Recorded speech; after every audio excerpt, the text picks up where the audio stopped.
પૂર્વ સીએમ વિજયભાઈ રૂપાણીના અંતિમ સંસ્કાર કરાયા છે। રામનાથપરા સ્મશાન ગૃહમાં કરાયા છે અંતિમ સંસ્કાર। આજે સવારે તેમનો મૃતદેહ રાજકોટ પહોંચ્યો હતો, ત્યાર પછી અંતિમ યાત્રા યોજાઈ હતી।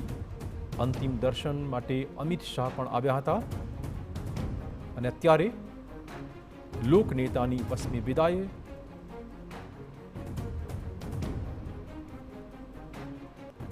ગુજરાતના 2 વખત વિજયભાઈ રૂપાણી સીએમ રહી ચૂક્યા હતા અને હવે આ અંતિમ ક્રિયા કરવામાં આવી રહી છે। વધુ વાત કરવા જોડાશે અમારા સંવાદદાતા મોહિત। મોહિત, શું અપડેટ? જી ચિરાગ, આખો દિવસ એટલે કે સવારથી લઈને સાંજ સુધી જે પૂર્વ મુખ્યમંત્રી વિજયભાઈ રૂપાણી છે તેમનો પાર્થિવ દેહ છે તેમને રાજકોટ શહેરના અલગ અલગ વિસ્તારોમાં લોકોના દર્શનાર્થે છે તે લઈ જવામાં આવ્યો અને ત્યારબાદ હવે તેમનું જે તેમનો પાર્થિવ દેહ છે તે પંચમહાભૂતમાં વિલીન થઈ રહ્યો છે। અત્યારે રામનાથપરા મુક્તિધામ ખાતે તેમને અંતિમ સંસ્કાર છે તે આપવામાં આવી રહ્યા છે।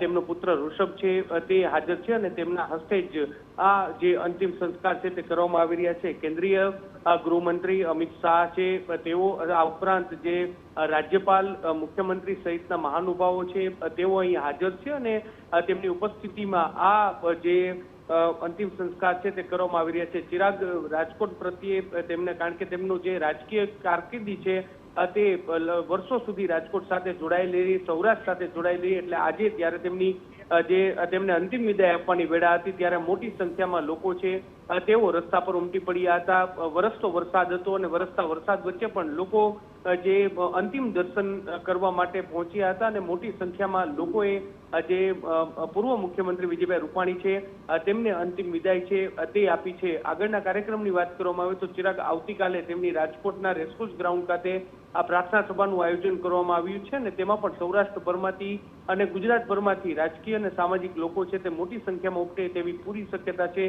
તે જોવાઈ રહી છે। ગ્રીનલેન્ડ ચોકડીથી તેમની જે અંતિમ યાત્રાનો આ રથ છે તેની શરૂઆત થઈ હતી, ત્યારબાદ તેમના નિવાસ સ્થાને છે તે લોકોના દર્શન માટે તેમનો પાર્થિવ દેહ છે તે રાખવામાં આવ્યો હતો અને તેમનો જે પારસ સોસાયટી ખાતે આવેલ તેમનું મકાન છે ત્યાંથી રામનાથપરા સ્મશાન સુધી રસ્તાની બંને બાજુ મોટી સંખ્યામાં લોકો છે તે અશ્રુભીની આંખે જે પૂર્વ મુખ્યમંત્રી વિજયભાઈને વિદાય આપી રહ્યા હતા, તેમની સાથેના સંસ્મરણો છે તેમને પણ વાગોળતા હતા અને આજે હવે તેમને જે સ્મશાન ગૃહ ખાતે તેમને પંચમહાભૂતમાં વિલીન છે તે કરવામાં આવી રહ્યા છે। ધન્યવાદ મોહિત। તો ઇલેક્ટ્રિક ભઠ્ઠીમાં તેમની અંતિમ ક્રિયા કરવામાં આવી। અશ્રુભીની આંખે વિજય રૂપાણીને આ અંતિમ વિદાય।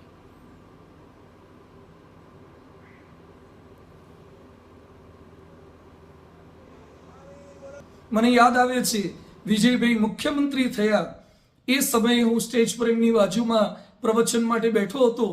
અચાનક જ ચાલુમાં વિજયભાઈ મારી બાજુ ઝૂક્યા અને મને કે, સ્વામીજી, મુખ્યમંત્રી થઈ ગયો એટલે એમ ન રાખતા, પણ કંઈ પણ ભૂલ થાય તો કાન પકડવાનો તમને અધિકાર છે। નહીં કોઈ યસ જન્મા જગમાહી પ્રભુતા પાઈ જાહી મદ નાહી। ગોસ્વામી તુલસીદાસજી આ કહે છે, પરંતુ પોતાના કાન પકડવાનું એક સંતને કહી શકે, આ એમની ઉદારતા હતી। તો વિજય રૂપાણીના અંતિમ સંસ્કાર કરવામાં આવ્યા।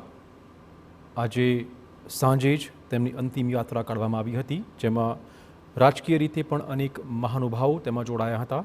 રાજકોટના સામાન્ય લોકો, ભાજપના કાર્યકર્તાઓ પણ તેમની અંતિમ યાત્રામાં જોડાયા હતા અને ટૂંક સમય પહેલાં જ તેમના અંતિમ સંસ્કાર કરવામાં આવ્યા છે। આવતીકાલે પણ રાજકોટમાં પ્રાર્થના સભાનું આયોજન કરવામાં આવ્યું હોવાના સમાચાર છે। તો અનંતની સફરે નીકળી ચૂક્યા છે ગુજરાતના પૂર્વ સીએમ વિજય રૂપાણી।